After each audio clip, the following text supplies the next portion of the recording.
மோடி சொன்ன பொய்கள் 173. இளமை, தூய்மை.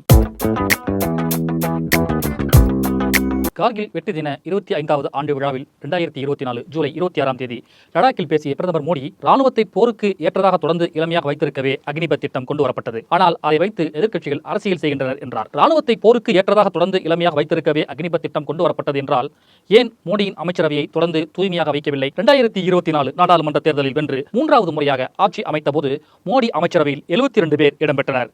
இதில் 28 அமைச்சர்கள், அதாவது 39% பேர் மீது குற்ற வழக்குகள் உள்ளன. 19 அமைச்சர்கள் மீது மட்டும், அதாவது 27% மீது கொலை முயற்சி, கடத்தல், பெண்களுக்கு எதிரான குற்றங்கள் என தீவிர குற்ற வழக்குகள் இருக்கின்றன. சாந்தனு தாக்கூர், சுகந்தா மஜும்தார் ஆகிய 2 அமைச்சர்கள் மீது கொலை முயற்சி வழக்குகள் உள்ளன. பாண்டி சஞ்சய் குமார், சாந்தனு தாக்கூர், சுகந்தா மஜும்தார், சுரேஷ் கோபி, ஜுவல் ஓரம் ஆகிய 5 அமைச்சர்கள் மீது பெண்களுக்கு எதிரான குற்றங்கள் தொடர்பான வழக்குகள் உள்ளன. 8 அமைச்சர்கள் மீது வெறுப்பு பேச்சு தொடர்பான வழக்குகள் இருக்கின்றன.